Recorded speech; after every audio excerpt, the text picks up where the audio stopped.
Hi there, my name is Denise Eckert, and I'm the host of the Relaxation Lounge. And I love coming on here and sharing different techniques and ideas to help lower the stress in your life. And today I've got something a little bit different. So I've got Dr. Amber, who has a Ph.D. in psychology and is the founder of To Be Coaching and Consulting. She's a thought leader on the topic of women's rivalry. Amber has 20 years experience as an organizational change strategy and leadership consultant, where she's helped guide businesses through transformational change. We all know what change means to us. Now, her book, Behind Frenemy Lines, Rising Above Female Rivalry, To Be Unstoppable Together. Now, what inspired you to do this kind of work? Well, first off, thank you for having me on your show today, Denise. So what inspired me? I kind of stumbled upon this topic. For my PhD, I had to do research. So my background's in psychology in the workplace. And so I had to write about an issue or a problem I saw occurring in the work environment. I knew I wanted it to be about women. I just wasn't totally sure of what that was. And I was consulting and a very well-known client. I saw it. I saw this happening and I saw good women walking, and it wasn't just disrupting the women at hand. It was like everybody could feel it. It's like you were walking on eggshells around this behavior. And it was often good women left, and the bad behavior as a result was being rewarded. So I was fascinated by it, and I started interviewing women about it. And up until that point, I'd only had little bits of like kind of mean girl behaviors directed at me, but not a big rivalry. That came later. So that's what piqued my interest, and that's how I started on this topic. Now, growing up, did you have a lot of sisters or cousins, female cousins? No, I have a huge family from my mom's side, but they lived far away. And so I just had a small group of family. It was me and my brother. My mom was an amazing influence, so I didn't have any rivalry from her. I didn't really have any from my good friends, maybe a little bits like in grade school, but nothing that I would have ever thought was an issue. Yeah. Yeah. I mean, I know growing up, I was the older sister by 4 years. So I Yeah. was always taking care of my sister and Yeah. even her friends. So it was more of an emotional bond there. I would never bully or, Yeah. do things like that. But You're a caregiver. Yeah. exactly. So female rivalry looks like or stems from, and what is your experience with it? It comes from so many different things. It's certainly not a black and white behavior. And that's what makes it hard to pinpoint it at times. And I find it's often not really ever talked about. And when it is talked about, it's in the making fun of, like with reality TV shows or social media. And so it's a cat fight, it's women being dramatic. And so but what I've learned with my research and collecting all these stories, there's a really deep pain associated with it. And I've had women tell me that they will never work on a team with all women again, or they will never work for another woman again, or they don't have female friends. And that just to me is heartbreaking, because we're half the population in the world and women need each other. And it stems from so many things. It could be, how you were raised. It could be a need for control. Maybe you had a prominent female figure in your life and you learned these behaviors from her. Most often, though, my firm belief is women who love themselves love other women. So if you are not comfortable in your own skin or happy who you are, it's going to be hard to be happy with other people. And I read that book that Gabrielle Bernstein wrote about judgment. Yeah. And, it made so much sense. Like if you start judging others, is because you're missing something and you're jealous of something in your life. And that really opened up a can of worms for me, because even now, like, okay, I have a friend who is doing all this traveling. Yeah. And I'm jealous. Yeah. Yeah. But I would be too. yeah. But instead of being mean jealous and going, me, Yeah. I'm like, I'm so happy for her because I know she Yes. works hard and she Yeah. probably saved for a year to go on this trip. Yeah. Instead of going, yeah, it goes from rant to, wow, that's beautiful for you. And it's be creating that awareness too. Cause I mean, Yeah. you jump on that judgment, you jump on that rant, and that's just not fair to the other person. Well, and I agree with you. And a little bit is not unhealthy. You know what I mean? I mean, it can be a driver for healthy competition. And like you said, yeah, I've experienced that too. When I know my friends are going on a fabulous trip or they have a new house or something, and you kind of want that too. But on the other hand, they've worked their tail off and you're happy for them. And I think that's the key thing. You can still have little feelings of jealousy or envy. I think that's normal. That's life. But when it escalates to where it turns ugly, that's when you have to check yourself because that's not healthy. Yeah. I know I used to work for the government many, many, many years ago. Yeah. And I worked in a department where I was, overlooking about 30 workers. And one site got in there. It was just it was a really bad vibe in there. Yeah. And you know what? They were all mothers, they all had kids. And at some point, almost every week, some kid was sick. Yeah. So I made a thing. Okay, if you're going to be off, let me know how long you might be off. Let me know what's on your desk that needs to be dealt with. I don't need the details. I want you to take care of your family first. Yeah. And the whole vibe just changed. That's awesome. Like But because it probably wasn't like that before. no. Yeah. And especially for a poor woman whose child is in and out of the hospital, Yeah. you get that rivalry when she gets back. Well, how many times has she taken that day off? Well, she doesn't need that on top of her child being sick or And those stress. problems. And the Yeah. worst is having a sick child. Never mind. Yeah. Then you get back and you get the rain. It's not like she's sitting on the beach drinking cocktails. Exactly. She's in the hospital, and that's never fun for anyone. Yeah. Yeah. Well, good for you, because I'm sure that that was a weight lifted off of their shoulders, and it made them feel more safe. I'm a big advocate of having a psychologically safe environment, and that's huge because people feel that they can, be themselves. And it turns out then I ended up with more honesty. Yeah, absolutely. Because there was no fear associated with, I'm in trouble, I've done something wrong. And that's good for you. That's wonderful. Well, I have one extreme example. This one Yeah. woman worked for me, and her husband and her daughter, just before Desert Storm, went to Iran to get their possessions out of the country. Yeah. And they didn't make it before the bombs. So she's sitting there at work. She can't concentrate. No. So I said to her, you know what? Up to you. You want to take the time off, or I'll give you other jobs. Like basically, this sounds horrible, but I got her stuffing envelopes. Yeah. Mindless, How because much you can you didn't have. screw up here? Yeah. Well, you're still working, but again, your brain isn't, it's something you can do without thinking about it. So I'm sure she hugely appreciated that. And she's still amongst her coworkers who are supporting her and Yeah. out of the house. Like you're not going to sit in your house and worry Yeah. unless she's out and doing something. And it's just, I don't know. Yeah. So how do you create that compassion? You have to look at other people as people. So whether it's, I'll give an example for the working environment. Like I find when you get to know who your colleagues are as people and not just somebody that, you're counting how many days they've missed or how many vacation days they've taken or blah, blah, blah.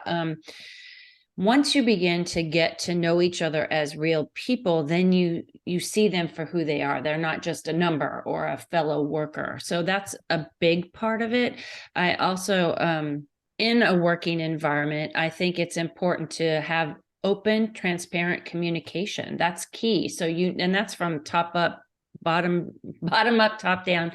But that also dives into the psychological safety of, if you feel you can be present and be who you are as a person. So the same person that's at home is the same person that's coming to work.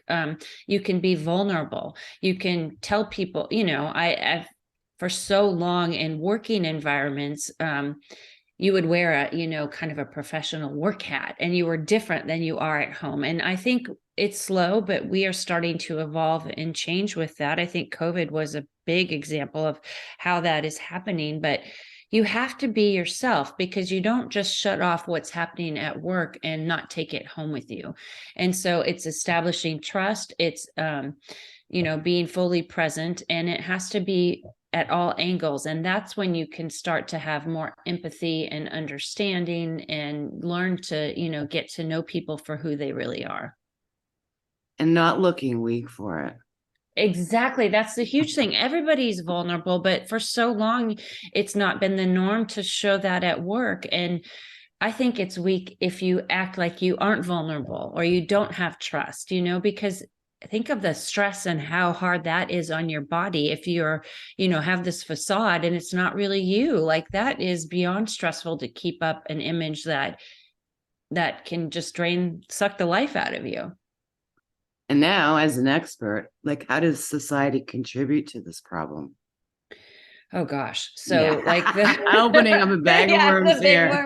worms. Well, like the reality TV shows, social media. And I think now, I call it keyboard courage, but now with social media, it's so easy to tear somebody down. I mean, you see lots of examples of where people are supporting too. So I don't want to, kick that to the curb, but it's easy to be ugly and be, get attention for it. You look at movies or TV shows where it's like it captures an audience of women, having this cat fight or, treating each other ugly. And I look at these stories I've collected. So I'll give example of in the workplace. It might be that it's a rivalry, but if it's ongoing, that escalates to a full-on bullying behavior. That never helps anyone, but often, because it's a touchy subject, because it's often not seen by people, because it's very intangible, it's very passive aggressive. Sometimes it's just your gut feeling telling you something's not right. Like, these things are hard to share with other people. So and you'll feel crazy. So there are so many factors that contribute to it that are hard to tell other people about. And it's certainly not funny. And I know I couldn't diagnose it, but I do know women that have interacted and had ongoing rivalries from another woman. I know they've had some form of PTSD. Yeah. If you can't trust or be friends with another woman again after what you've experienced, it's certainly a big deal. Yeah. And that's scary. It's so scary. And it's heartbreaking, because women need each other. There are scientific facts about the dopamine when women are together and, how that's activated in your body. But we need a support system, and we need to know that somebody has your back, whether you're sitting there with them or not. Absolutely. I've got a funny little story, but when I was younger, my hair used to be so straight I couldn't put a ponytail into it. That's me. And this girl across the street had this beautiful hair and these giant ponytails, and she always did stuff with her hair. And I was a little crap. I mean, I go and I pull out the ponytail things, right? Like, I never hurt her, but that was my thing. Yeah. And I wasn't a bully, but that time, yes, I guess. And I went for this big job interview, and guess who was interviewing me? And I bet she remembered oh my you. God, I'm so sorry. and I said to her, you know what? I was always so jealous of your hair. Yeah. And she goes, yeah, don't worry about it. But talk about things coming around and bite you in the butt, eh? Oh my gosh. Yeah. So she probably saw you and totally remembered who you were. The mean girl that pulled my hair. All the time. Yeah. Yeah. Oh gosh. But yeah, I mean, a way to react, and you were young, you know what I mean? Like, it's yeah, I was probably like 10 years old. And exactly. You're still developing and learning how to curb your behaviors. Or I tell my kids, practice the pause before you react. It's not always so easy to do, but it will help you in the long run. yeah. Now, if you see a situation like this in the workplace or in a community, what are the steps you can do to get involved and change it or diffuse it? Are there any steps you can take there? So look, if you are an onlooker and seeing this occur, I think it's important to first ask the person if how they're feeling, if they need support or help. Sometimes they don't want help. They may not even, because it's so hard to share with other people, with it being so passive aggressive and intangible, they may not even be fully aware that that's what's occurring. So definitely say, I'm here for you if you need support. Just letting that person know that. And then how can I help you? In a bigger setting, I think implementing bystander training is huge, and having that as like your yearly review about this is what you do. Have a no tolerance zone. Like, it's not 3 strikes, you're out. Maybe it's not even 1 strike. Like, we don't tolerate this bullying type of behavior, because that causes people to check themselves. And just going back to the communication and having that open, transparent communication, it's talking about these behaviors. So just knowing that everybody has been trained or has awareness that this is not to be tolerated. If it's happening to you and you do realize it, but you're having a hard time talking about it, which is so often the case until you're out of it, because reflection is key. But document, document, document. So after a while, even if you can't fully pinpoint what's going on, after a while, if you're documenting what's occurring, a theme will begin to emerge, and that will help you be able to share it with somebody else, especially at work, when if you went to HR or if you went to a manager, they would ask for proof. Yeah. And sometimes it is embarrassing too. It's, I don't know, a lot of times, Yeah. I mean, growing up, my mom would just go, suck it up. Yes, I know. Yeah. And there is, I heard that too, but it's embarrassing, but there is shame associated with it, because it happens so slyly at first. Like, you'll think, well, she didn't just do that to me. I didn't do anything to her. So then you'll begin to doubt yourself. And then after it escalates, the shame will come in, because you'll think, well, why did I let somebody treat me that way? But when it happens over time and your self-confidence is eroding, and maybe you're in a job at work that you don't care for. I mean, this could be social or in a family too. It just doesn't have to be at work. There is shame that, why didn't I stop it? Yeah. But sometimes you just can't. Yeah. You have no control over anybody else's behavior but your own. And I hate to say this, but there are a lot of manipulative people out there. Yeah. Narcissists. And when you start showing that it's affecting you, you become Yes. more of a target. Yes. And in that place, where do you go? Do you actually support? Well, and it all depends on the situation. So you're right. Like, they will gaslight you. And if they know they're impacting you, the behavior will probably escalate. I tell women and clients, like, sometimes you have to take a hard look at what is going on, how it's impacting you, how you feel, whether it's at work or in a family or social setting. You'll probably need to set up boundaries, and that's never easy to do. And the second thing, I'm not an advocate of just quitting your job, but if you are in a negative culture where this behavior is being supported, even if it was addressed with this other person, is that the type of culture you want to be in? Because it could continue. And I always tell people, one thing that you can always do is keep your resume up to date, because looking for a job is a full-time job. And that way it's not as hard, to fall back and say, okay, I'm out of here. But it's not always just so easy to quit your job, because that's your livelihood and how you make money. So it can be very difficult. I like that, what you said. And, it's almost like can you imagine if that person wasn't there? What is the rest of the environment like? And is it something, do you really want to be there? Yeah. And Those those are hard questions. Yeah. So when a bad environment is a bad environment, then you'll have many different bad behaviors. Yes. Not just that. There's probably a whole plethora of things that are going on that you're realizing you're not happy with. But, in a work situation, if this is being directed at you by somebody that either influences your promotional path or has say in it or writes your paycheck, there's fear associated with it too. So it's just not so easy to deal with it in the moment. I mean, there's so many things that can cause it.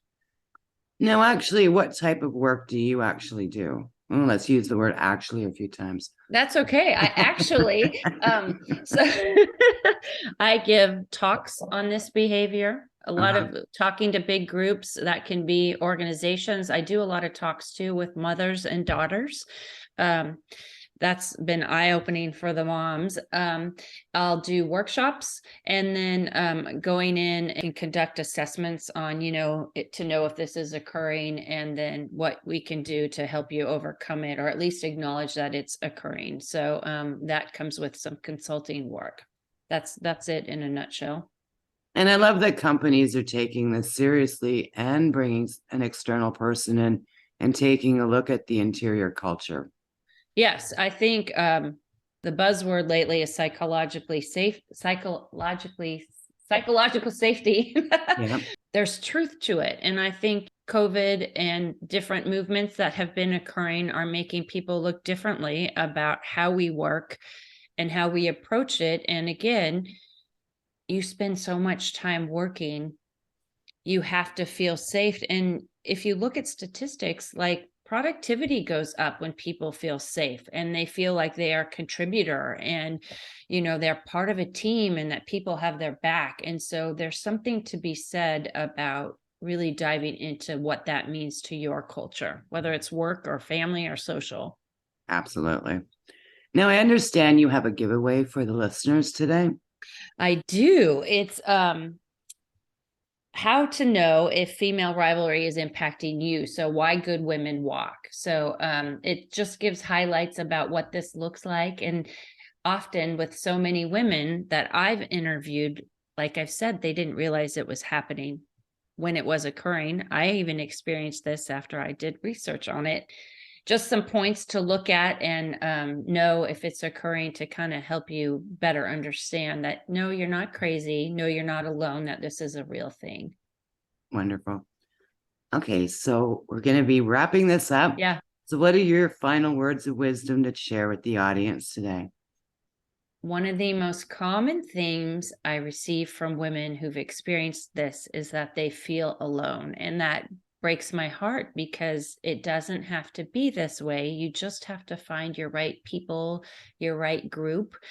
That in itself can sometimes take time, but if you network and you put yourself out there, I liken it to dating. If when you met your significant other, you probably were dating to find that person. And so if you put that same hat on to approach dating women to find your people, it sounds a little crazy, but it's true. It takes work, but you will find your right tribe, your right circle, your right group. And it's well worth the work that you put into it because you are not alone. There are women out there that uplift and empower each other.